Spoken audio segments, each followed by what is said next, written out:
Welcome back, ladies and gents. So today we are going to be looking at an amazing, well, it's been out a little while now, but plugin by Exeldro. So let's get into it. So first of all, we are going to need to, well, first close OBS, but first, secondly, we're then going to need to go to the OBS forums website right here. We will put the link of the plugin in the description to get to the download. Gives you all the information about the plugin. Obviously has a few updates. It's been out a little while, so there has been some improvements to it. But we go so to download it, we then go to the download. Obviously, if you're on Mac, Linux, got you covered. Windows installer, I recommend because it's easier. Again, make sure OBS is closed when you do the installer, or we can use the zip file folder method as well.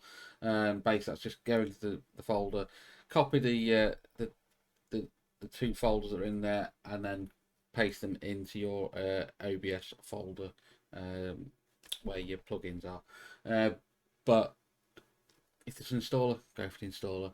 That's what it's easy. Trust. So once we've got that installed, I'm going to zoom back out. We are going to, there we go, get the right one.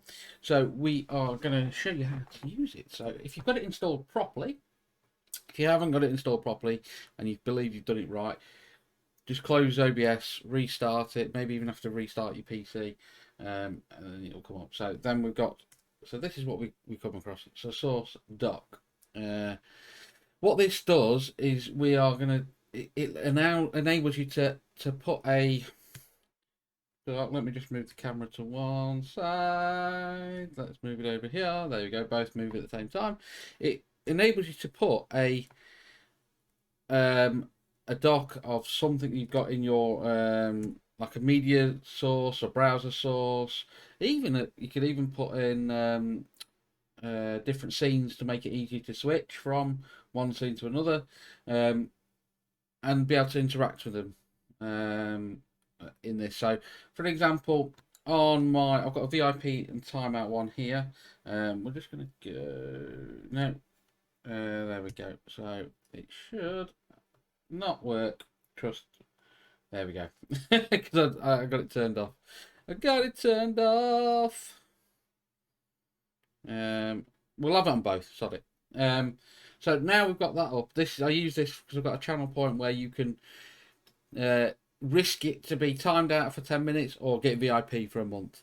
So we spin this. What we're going to get? What we're going to get? VIP or timeout? What we're saying in the chat? Put a comment in.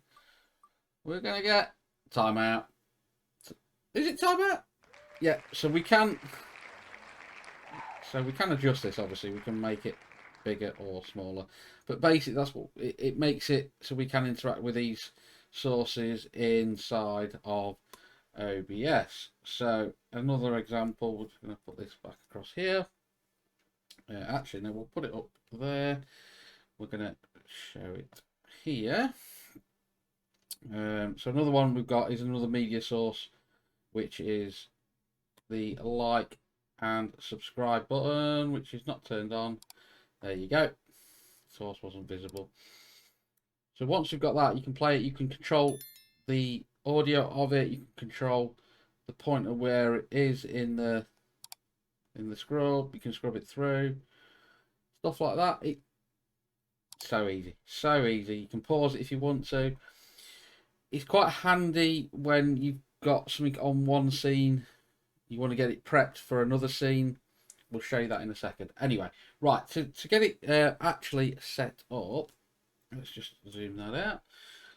What we do is we go to Tools, we go to Source Doc, and we're going to show you with a browser source I've got on another scene.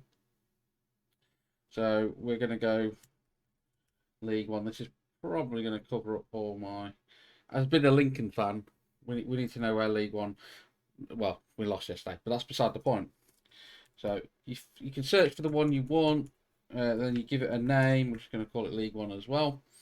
What it does on here, you can check what you want it to show up on here. So on certain bits, it won't give you the option. So it will give you a preview. if it's got any volume, if it's a media source, it will give you an option to, if you want to have the volume mixer on there. The audio controls again, or volume meter, sorry, the audio controls, if it's got any. Media controls again, if it's got any. If it's a scene, again, it'll give you that option there, and show activities. So if for one reason or another you don't want one of those that it has able to have, sorry, you can tick it off and go from there. But we're going to add this in. So on this one, it's not a scene switcher, it's not a media control. It does have audio controls, volume meter and preview, and it shows activity. But it pops up in a little window like this, and then all we can do is just dock it wherever we want it. So on here, you can scroll up and down. We're going to just add this into this scene quickly, and I'll show you it's a browser source. So we can interact with it like we did with the VIP wheel there. So it's League One. Let's add it into there. It's going to cover everything up. But see, I can't scroll on it when I've got my cursor there. But I can scroll here.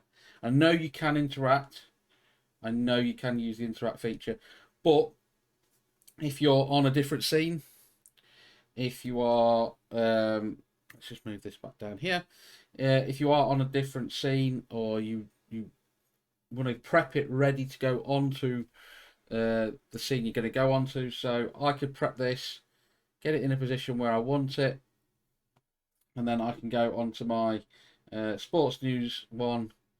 Oh, there's loads of stuff going on at the moment. On this, I need to reorganize it. That's irrelevant. But then on this one, it is ready to go once we find it.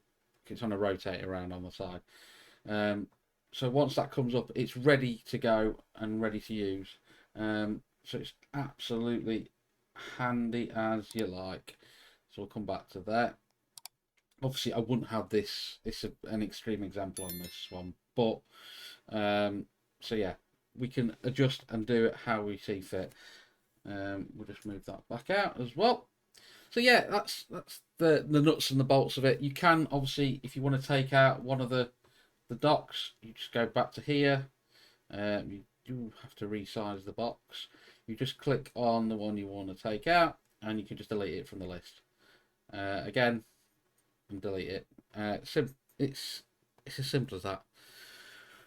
But yeah, that's the nuts and bolts of it. It just makes controlling sources, especially interactable sources, and your media of them sources, so much easier.